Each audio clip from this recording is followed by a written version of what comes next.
Hi, it's Carolyn here. Before you start listening to this episode, I just wanted to let you know that I'm currently in Switzerland doing my very own and long overdue trip around the country. I'm visiting some of the most popular destinations in Switzerland, as well as a number of lesser known places. And I'm travelling around by both car and train. If you'd like to follow along with my Swiss travels to see where I am and what I'm doing, make sure you follow Holidays to Switzerland on Instagram. That's holidays2 Switzerland. Here I'll be sharing photos and reels as I go, and I'd love you to follow along. Now, settle back and enjoy this episode.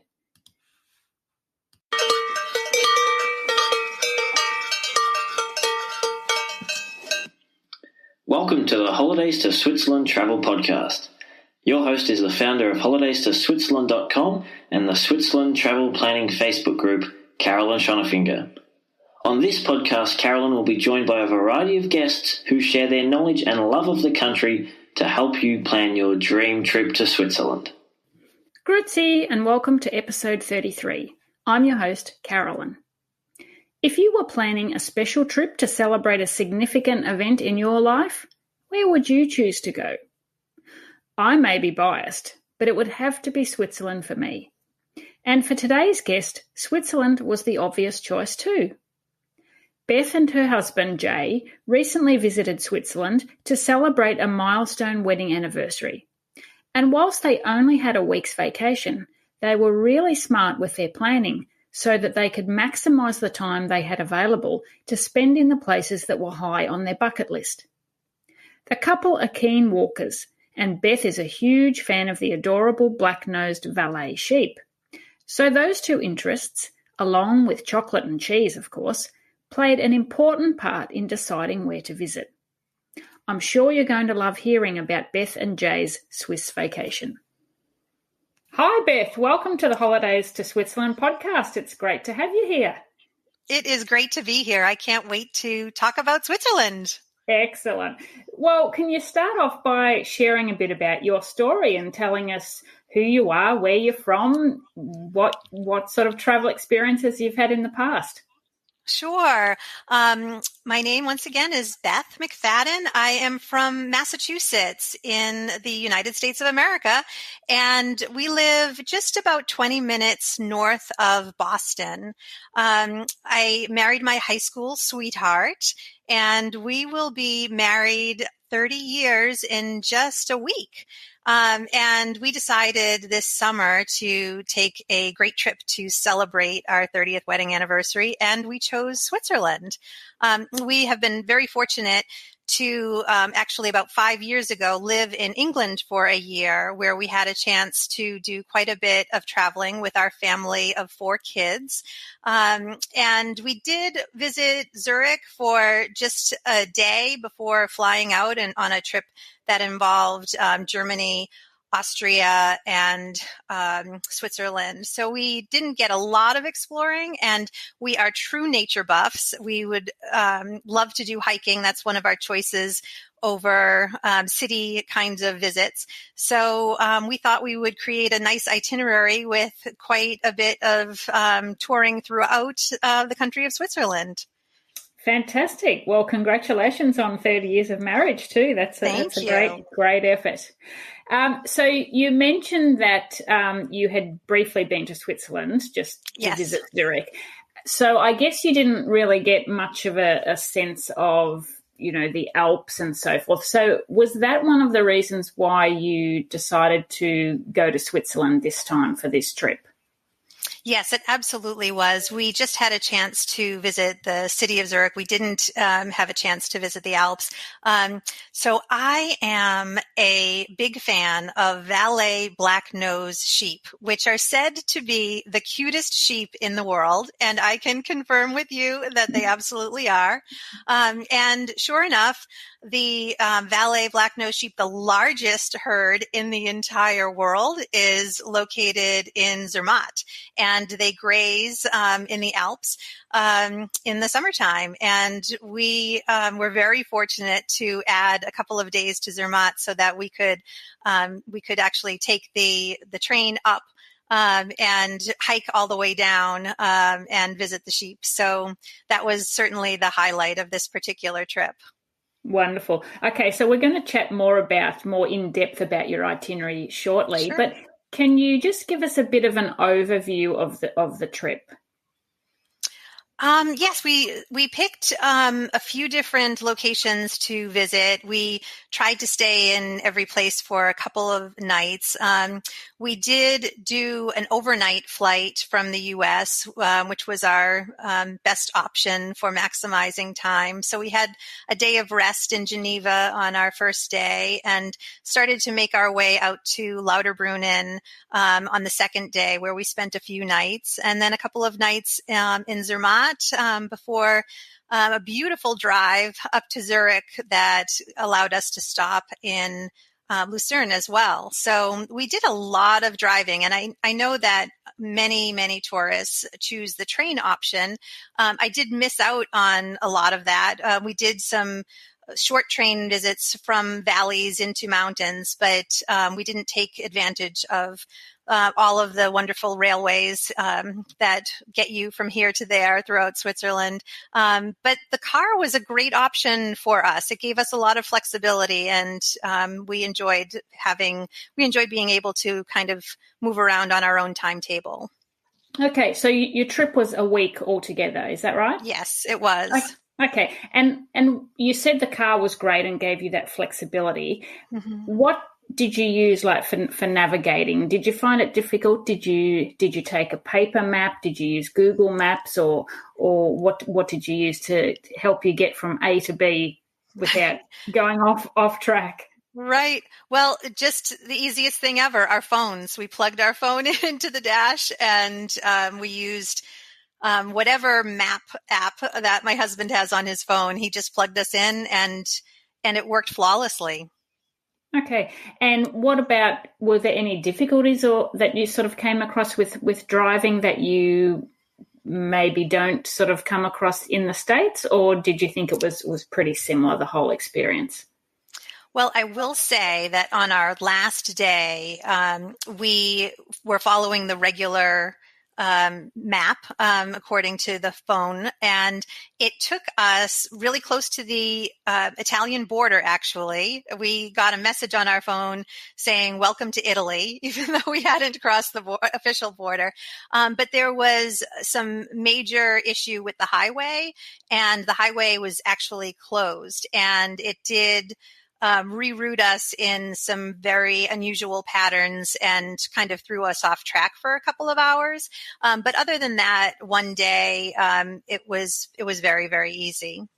Okay. And you traveled in July, didn't you? So do you think those issues with the highway may have been due to the flooding that was in Switzerland at the time? I think that that's very likely, because that was a day that we were traveling from Zermatt up to Zurich with the stopover in Lucerne. And when we were walking around the city, there was significant flooding. There were sandbags holding water back.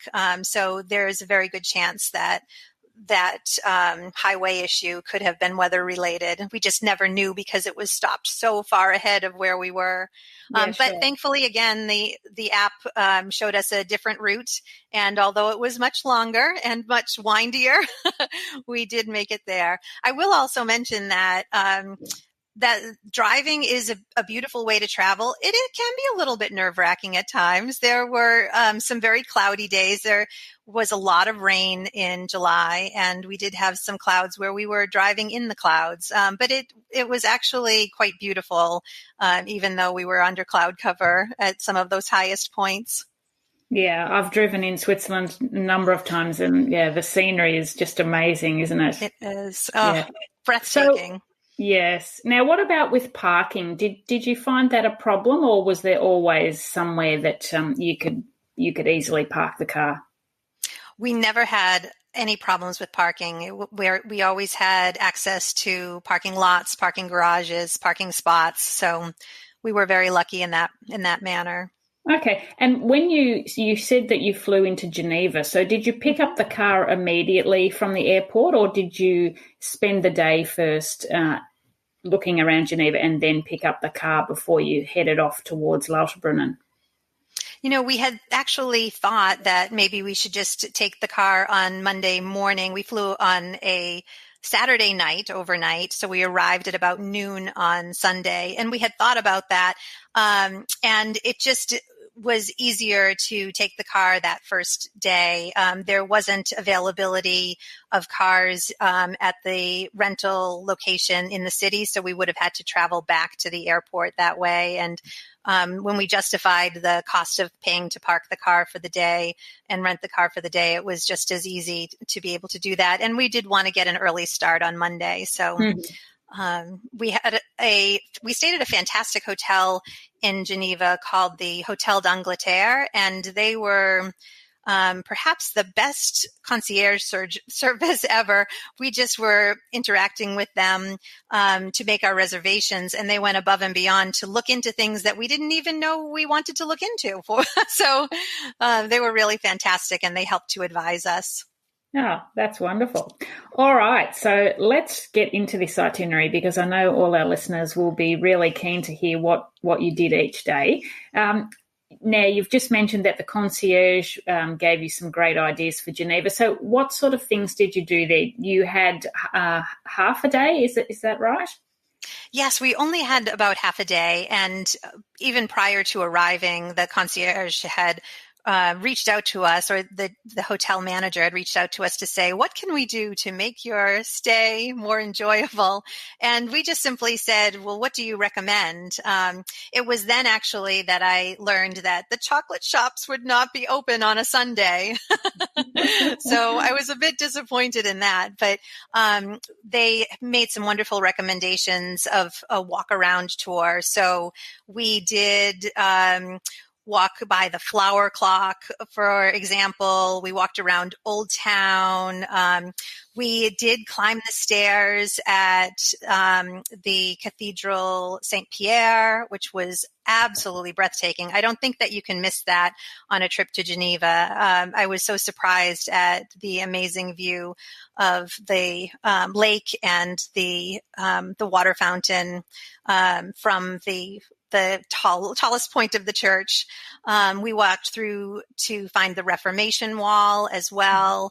And our hotel had told us that for tourists, they give a free transportation card. So we had a pass to get onto the water taxi. So we kind of did a loop around to the opposite side of the lake. And then we thought, let's see Geneva from the vantage of the lake. So we hopped onto the water taxi and went back across to the other side where our hotel was located. So we got to do quite a bit in just a matter of 3 or 4 hours. And then we enjoyed a nice dinner because we were wiped out from the overnight of traveling and not really sleeping on the plane. Great. So you'd half day in Geneva. Next morning, where did you head? I have to say that the most perfect introduction was visiting the village of Gruyere. I had actually learned about it on your Facebook group, and some people had really highly recommended it, and it was amazing. It just felt like you were walking back in time. It was only about an hour or an hour and a half drive from Geneva, and it was on our way to Lauterbrunnen, and so it was a perfect stop. And I followed the advice of many of your followers in your group, and we did both the chocolate factory tour, the Caille chocolate factory tour, and we did the Gruyere cheese tour, and we also visited the castle. So all three things, plus we had the best fondue ever. It was absolutely amazing. And I think that happens when you have fondue for the first time in Switzerland, for sure, because there's nothing absolutely like it. So we did enjoy a great restaurant in the village of Gruyere, and it was amazing. We were sitting in the cafe, and a marching band came through town playing beautiful music. It was one of those rare, beautiful, perfect sunny moments with blue sky, and it couldn't have been a better way to officially introduce ourselves to the lovely country of Switzerland. Sounds like a dream experience. Did you have to pre-book like tours or for your entry to the chocolate factory and the cheese factory, or did you just show up on the day? We did just show up on the day. We really decided in this trip, and this isn't usual for us. Usually we book lots of things in advance, but we had been hearing that the weather was going to be very unpredictable, and we wanted to leave ourselves open for a lot of options. So we didn't do pre-booking, but there was a combo ticket for the castle and the cheese shop, the cheese factory. And even though we weren't sure that we were going to do both at the time, when we showed the castle folks our cheese ticket, they gave us the combo price, which was very, very thoughtful of them. So I think that others could do that as well if they weren't sure at the moment if they were going to do both. I would say that we spent about 45 minutes or an hour on the cheese tour, and then probably about an hour or so walking the grounds of the castle, walking inside and the outside gardens. It was really beautiful. Mm-hmm. And how long did you spend at the chocolate factory? The chocolate factory, I would say probably about 90 minutes, and that was a great tour. We've actually, when we lived in England, we only were about a half an hour away from the Cadbury chocolate factory, where we very frequently did that tour, and it was very much like that. There was animation, there were movies. The best part about it, though, was a massive chocolate sampling bar at the end, where I think, at least a dozen different kinds of chocolate that you could just enjoy and sample. And we did. We tried absolutely everything. Well, why not? You only live once. Yes, exactly. I will say that the Cahiers chocolate tour isn't to be missed. I mean, that was definitely incredibly enjoyable. I enjoyed the cheese tour as well, but I enjoyed the chocolate tour more. And the chocolate tour has a fantastic gift shop at the end as well. We brought home quite a few bags of chocolate. Well, you're lucky they made it home. If it was me, yes. I think they would have been eaten before I even got back on that plane. Not all of it made it home, Carolyn. I'm glad to hear I'm not the only one then. All right. So from Gruyere, you then headed off to Lauterbrunnen, where you stayed for the next few nights. How long was the drive from Gruyere? It was about a couple of hours from Gruyere, so it wasn't bad at all. And I have to say, this first day didn't end yet because we were into the dinner time hour, and we did have some blue sky, and we said, okay, before we check in to our Airbnb, let's go to Harder Klum. Mm-hmm. And we did. We went to this beautiful lookout called Harder Klum that is at the top of the mountain and overlooks the lakes in Interlaken, both on the left and the right.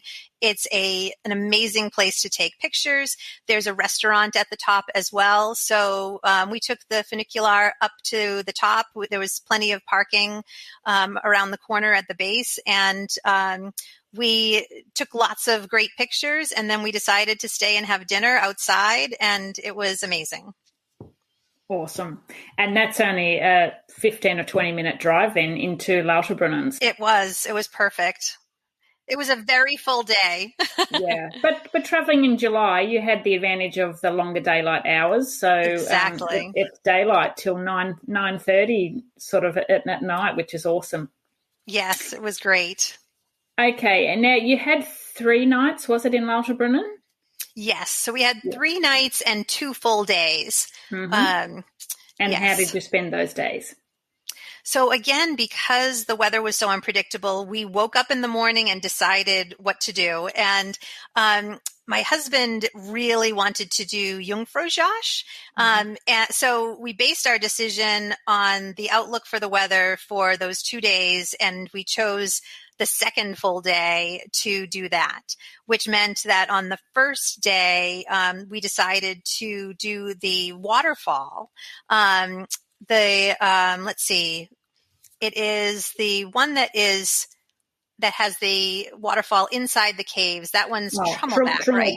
Trummelback, yes. And it was spectacular. So from the Airbnb that we were staying in, you could either walk to it or you could drive, 5 minutes down the road. There was plenty of free parking there as well. And you take a lift up to the top and then you walk through the cliff to see the power of that beautiful waterfall all the way down to the bottom. And when it pops you out kind of at the midpoint, you have this gorgeous view of Lauterbrunnen Valley. It was absolutely spectacular. And again, it was one of those lucky moments where we popped out and it had been raining in the morning and the sun was shining when we popped out and we had this gorgeous view of the valley. But that waterfall is so beautiful and so powerful, and to get to walk inside the cliff while that water is flowing past you, it was a remarkable experience. Good. Okay, so you drove out there to the falls, which is only a few minutes drive from Lauterbrunnen, and what did you do after that? We decided to do a nice walk in the valley that day as well. There's a long paved path that goes right through Lauterbrunnen Valley, and we were it was a little bit overcast still, and we just thought, we'll just keep walking and see what we see. And it was incredibly relaxing, beautiful fields and homes, and animals along the way. I think one of the highlights for us was seeing a local farm that produced cheese, had a refrigerator out by the trail, and it was an honor system that you could choose your cheese and drop some money in the box and take cheese home with you. So we just got such a chuckle out of the ability to do that. So of course we did buy some cheese along the way. It was absolutely beautiful. We really enjoyed that. Those sort of experiences stay with you, don't they? I'm sure they really every time do. You open the fridge at home to get some cheese out, that you'll have that memory at the back of your mind. Exactly. Yeah. And we also visited Staubach Falls, which we had seen, from the main roads and from our Airbnb. And we didn't realize until we walked up to get a closer look that you can actually walk up behind the falls. I was really amazed by that. So we took the time to do that and we wore our heavy rain slickers because it was quite wet behind that waterfall, but it was beautiful. So we did decide to do that as well. Oh, good. Okay. And the next day then you headed up to Jungfraujoch. So I think I read when you sent me your itinerary before our chat today that you took the early train. Is that right? We did. What time, yes. And what time did that leave? Gosh, was it a 7 a.m., I believe? It was nice and early. I think that it was around 7 a.m. And we had checked in with the train station the day before to see if we needed to book early. And they actually chuckled a little bit at us because it was almost as though no one really takes this super early train. You'll be fine. So we did buy our tickets the same day, and it was considerably less expensive. I think it was at least about a 25% discount from the normal rates. Now the whole experience, you sort of need to get all the way up there and leave within, I think it's a 4-hour block of time. So it kind of commits you to an ending point. But for us, that worked really well because we wanted to do a hike in the afternoon, too. So I will say, no crowds whatsoever. And I had read lots of people talking about, having massive crowds waiting in line, having it not be organized. And I have a picture of Jay in the ice tunnel, not a single soul in front of him or behind him. The ice tunnel is super, super long, and it looks like we have the whole mountain to ourselves. Wow. It was really super easy to take that first trip. And we did have it was cloudy at the top. We didn't mind that because we wanted the experience of it. But as we were taking the train up, there's a stopping point where you can look out onto the glacier. And we had a beautiful moment of sun at that point where we could see the full glacier. And we could see the observatory from the lower points of the mountain as well. Mm-hmm. So we felt as though we had experienced every moment of it. And it would be something that I would do again. It's an investment. It was pricey, but how often do you get to be on top of the world? Absolutely. Or on top of Absolutely. Europe? Yeah, absolutely. Okay, Yeah. so from Lauterbrunnen, you headed towards Zermatt. But Yes. I think I read that you didn't go straight there. You did a little detour along the way. Where did you call into? We did, but I just want to mention one other thing about Sure. the Jungfraujoch. We did, on our way back, we did the Panorama Trail. We got off at Klein Scheidegg, and we did that beautiful trail to Banliken and back, and it was spectacular. It was an easy walk. It was a beautiful view, and it was, just was a perfect way to round out the day. I think that it's a nice complement to going to the observatory, because it's sort of on its own path. So I would highly recommend, if folks do get an early start, that they can fit that into their day as well. Okay. Oh, that's good to know. Yes. And was the sun shining when you did that walk? We did get some sun. We got a little bit of rain as well. We were well prepared, though. We had layers. We had mittens and hats for the top of the observatory, because it was snowing when we were there. And then we were in T-shirts by the time we got to the bottom. Well, yes. you're obviously well-prepared hikers, because you had the layers. So that's great to hear. Yes, absolutely. All right. So when you left Lauterbrunnen and heading to Zermatt, whereabouts did you stop on the way? So we had a couple of stops on the way. The first one was at Giesbach Waterfalls, which was only about, it felt like about a half an hour, 40 minutes outside of Lauterbrunnen. And it was an absolutely beautiful waterfall. We didn't do a lot of hiking. We just sort of walked around the base of it and up a little bit behind the fall in one of the parts. But we really just meant it to be a stop for some viewing, some photos, and a lovely lunch as well. There is a hotel there. If you are just going to visit the falls, you have to stay outside of the hotel gates. But if you are planning to go for lunch, they can buzz you in and you can park in the hotel parking lot. So we buzzed in, pulled right into the hotel, which is right on the lake and absolutely beautiful. We did some walking around the falls and behind the falls, and then we went in for a lovely sandwich overlooking the falls. So it was a great way to kind of start our journey to Zermatt, which then we stopped again after that at Aare Gorge. I think that's how you pronounce it. Is it Aare Gorge, which is a beautiful gorge with a walking path, a suspended walking path. I would say that we probably spent about an hour there, just a lovely walk inside this gorge, with beautiful water flowing in between the cliffs. So another super nature spot. Wonderful. And then you headed on to Zermatt. So how long was the drive from Aare Gorge approximately? It was about 2 to 2.5 hours from there. So all in all, from the Lauterbrunnen area, about 3 to 3.5 hours to Zermatt. Okay. And I didn't realize until planning this trip that you actually can't drive your car into Zermatt.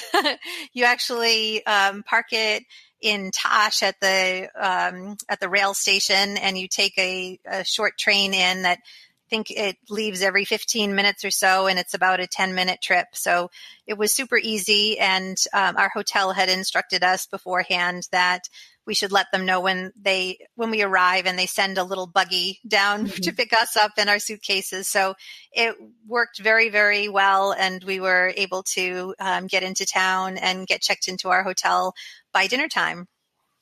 Wonderful.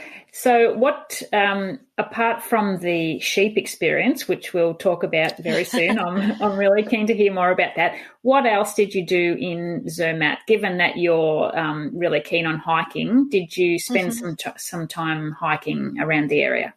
Yes. So we did wake up to some clouds and rain that first morning, and we thought we would just do a walk around Zermatt that morning just to kind of ground ourselves and understand the layout of the town a bit more, with the hope that after a couple of hours, the clouds would lift and we would see the Matterhorn and all of that. I will say, when we checked into the hotel, the lovely woman at the front desk said, well, it's been cloudy for several days. I hoped that you get to see the Matterhorn before you leave. And she said, we have visitors that have come from America 4 times and they still have yet to see the Matterhorn.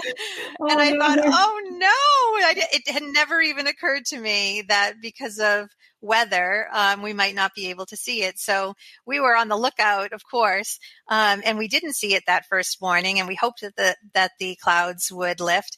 And we realized, it's going to be beautiful whether we see the Matterhorn or whether we don't. Let's take the funicular up to the top of the mountain and do the 5 Lakes Trail. And we did. We took the entire rest of the day to do a nice leisurely walk down from the very highest point. And we did not see the Matterhorn until we got back to our hotel at about 8:00 that evening, but we did get to see it on our first full day. The hike was absolutely amazing, though. There was a wonderful restaurant about 2 or 3 hours in on the hike that we stopped at for a roasty and a delicious quiche, and sat outside with the mountains around us, and it was absolutely wonderful. So even though we did have weather issues that day, it didn't take away from the spirit of the day. We had a beautiful day in nature nonetheless. And yes, those clouds cleared that evening, and we woke up to the most spectacular view of the Matterhorn out the window of our hotel on that next morning to begin our sheep journey. Well, someone was watching out for you, that's for sure. Yes. Yeah. So please tell us about the sheep experience and where you actually went to see them. Yes. So I learned that the Julien family in Zermatt are the owners of the herd of Valais black-nosed sheep, the largest herd in the world. And they actually own several hotels as well. And the eldest Julien is actually an Olympian. He has won a gold medal in the Olympics, I think in maybe the 1970s. So it's a family that's very well established in town. And so the hotels have all kinds of connections to the sheep, and they offer tours, and they offer to connect you with the shepherdess who looks after the sheep on the mountain as well.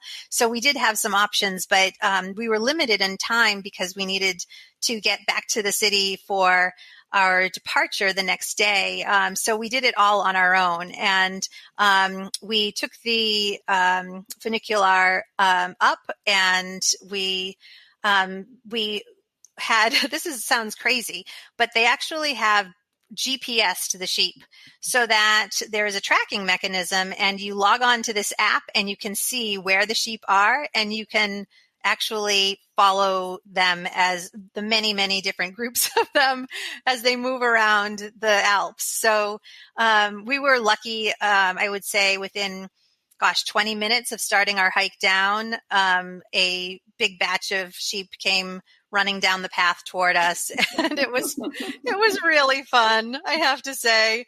They are so adorable. They have bells on, so you hear the bells and you know they're coming. And it was really amazing. So many of the people who were hiking just ate it up, and they were so happy to take pictures and to just enjoy having them be around them.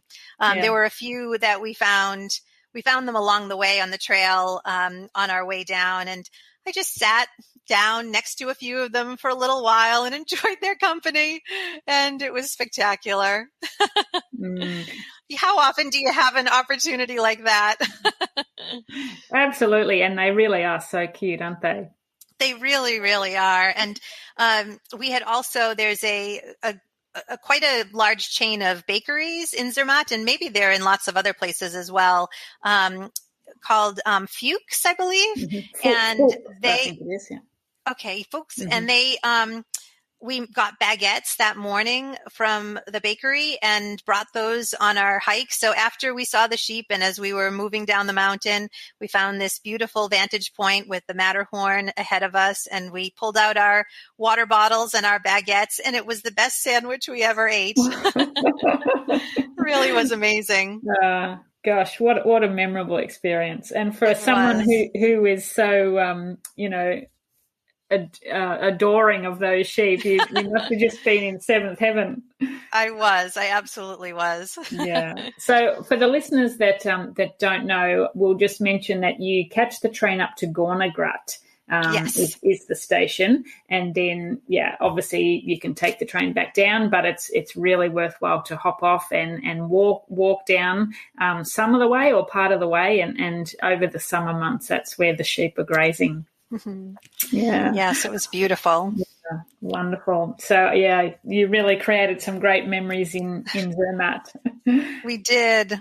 Then it was time to head back towards the airport.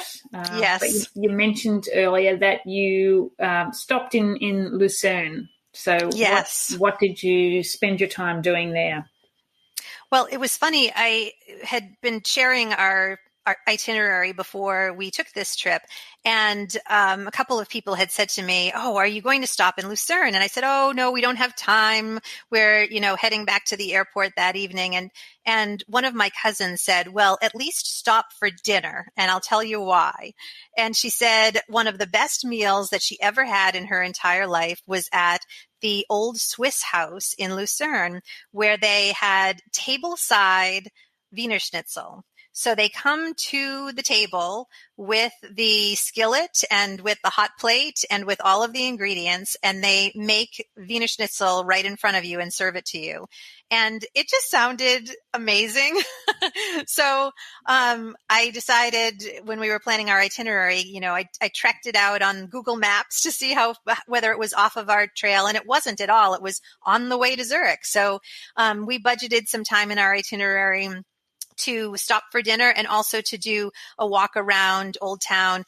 Because of that little travel snafu with the highway being closed, we didn't have quite as much time as we had hoped to do the walking tour, but we saw, and there was also a considerable amount of flooding. So there were areas that were closed, but we were thankfully able to see the beautiful Cathedral Bridge and just to walk around the Old Town and to have that amazing meal. And I had made a reservation for us in advance because it was our anniversary trip, and the wonderful restaurant had the table decorated with all kinds of hearts and chocolates when we arrived to make it a really special meal for us on our very last night. So it was lovely, and we basically used an airport hotel just to sleep for a few hours before getting on the plane the next morning. But Lucerne was a lovely way to end a wonderful week. Oh, it does sound lovely. You mentioned a few times there that about different meals that you've had. Did you eat out most of the time, or was there any times when you just grabbed some food from the grocery store and cooked that at home? I think you mentioned that you stayed at an Airbnb in Lauterbrunnen. Did you do any self-catering there, or did you mainly eat at restaurants? We did go into the Coop stores a couple of times to get a few little items, but we did sort of treat ourselves to dining out because this was a special occasion trip. We didn't feel too guilty about it. I will say we had a lot of memorable meals. We had some really wonderful meals. There was a place in Lauterbrunnen. It was a campground restaurant, actually. And we were really surprised by how fantastic it was. It had lots of great atmosphere. It had gas heaters to warm things up. And it was lovely. It was really lovely. Westibly, I think, is the name of it. And also we got a great recommendation from our Airbnb host to go to the Hotel Oberland, and had another fondue there, which was fantastic. And had some great conversations with the owner there as well. So I would definitely recommend those two restaurants in Lauterbrunnen. And I would say from an atmosphere standpoint, having dinner at overlooking the mountains at Harderklum was also fantastic. The view is the best part of that experience. The food, I'm sure, is fine as well, but it's really the view that it's all about. Yeah. And I'll mention the name of the restaurant that was on the Five Lakes Trail, coming down the mountain in Zermatt, because it was so spectacular.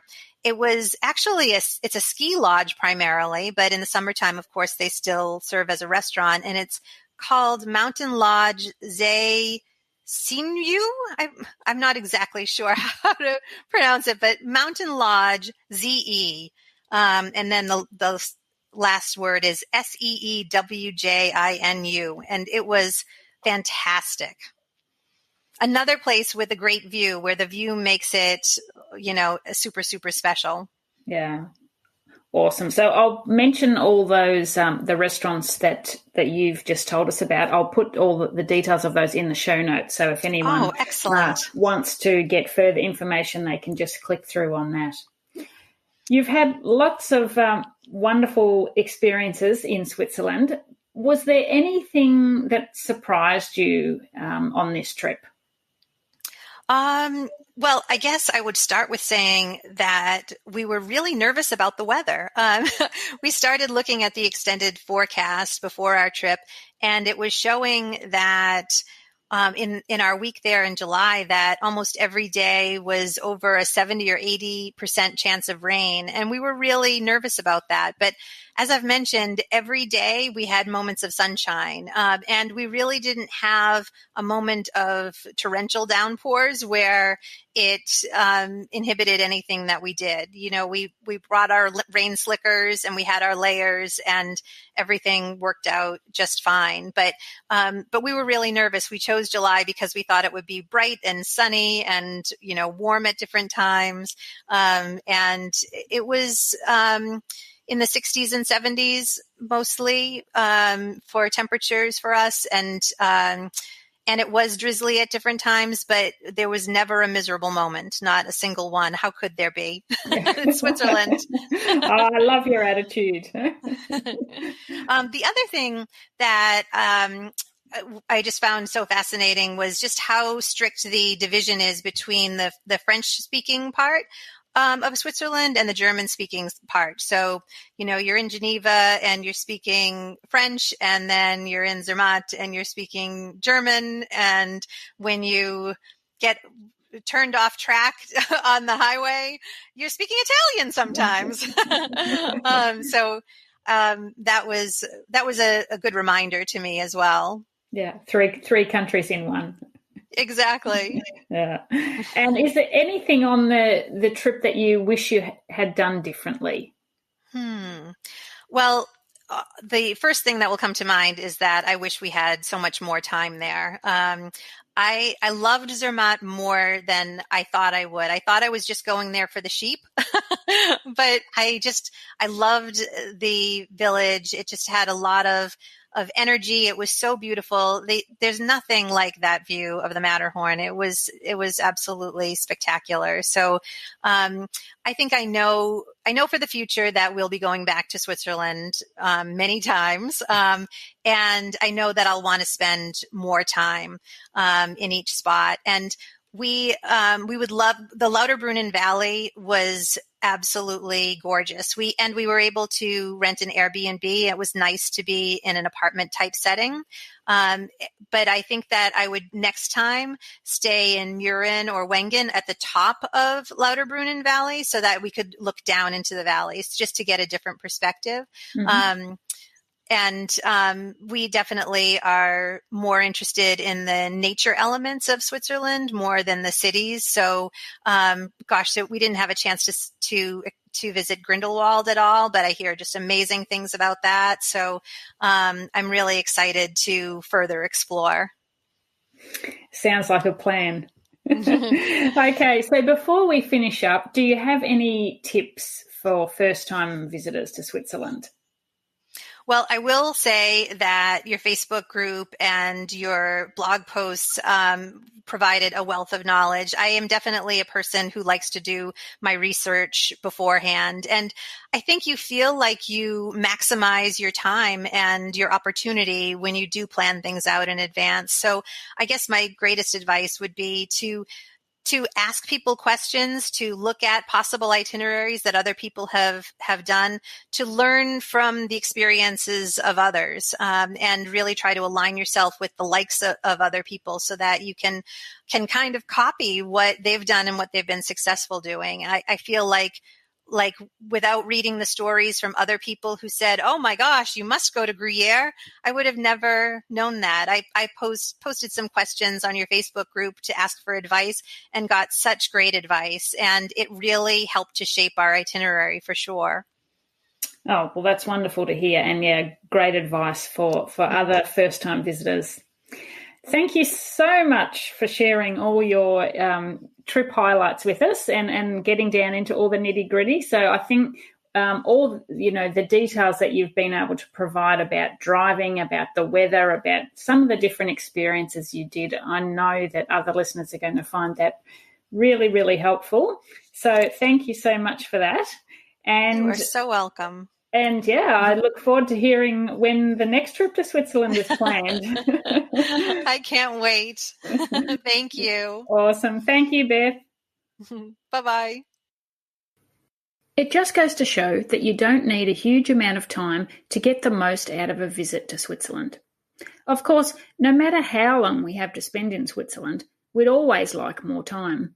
But Beth and Jay have proven that with careful planning, you can see a lot in just 1 week. Flying overnight from the United States to Geneva was a great move, as they didn't waste a whole day of their vacation in the air. Flying from the East Coast was obviously helpful in this instance, with the flight time from Boston to Geneva around 10 hours. Next, they saved time by picking up their rental car straight from the airport, deciding that the time saved by doing so outweighed the cost of an extra day's rental and parking costs. They also made the effort to stop at places of interest along the way when they were travelling between their different bases. Having a car afforded them the freedom to plan their route according to the places they wanted to see, but even if you are travelling by train, there are always stops along the way that are worth interrupting your journey for, even if it's just for an hour or two. So this is always something worth considering when you are mapping out your itinerary. Another masterstroke in their planning was their decision to have dinner in Lucerne before checking into the Zurich Airport Hotel. By doing so, they not only got to spend some time in Lucerne, but they were also able to enjoy a fantastic celebratory dinner on their final night in Switzerland. Beth and Jay may have only been in Switzerland for a week, but they certainly enjoyed plenty of memorable experiences that will stay with them forever. If you'd like to know more about Beth and Jay's itinerary, you'll find all the details, including which hotels and apartments they stayed in, where they ate, which excursions they took, and more, in the show notes for this episode. You can find them at holidaystoswitzerland.com/episode 33. Thanks for listening. Until next time. Tschüss! Thank you so much for listening. For more great resources on planning a trip to Switzerland, make sure you visit holidaystoswitzerland.com, where you'll find trip planning tips, destination guides, information on transport, including Swiss rail passes, and much more. You're also encouraged to join the Switzerland Travel Planning Group on Facebook, where you can ask questions and chat to other past and future travellers to Switzerland. You'll find show notes from today's episode at holidaystoswitzerland.com/podcast, and be sure to subscribe to the Holidays to Switzerland Travel podcast so you never miss an episode.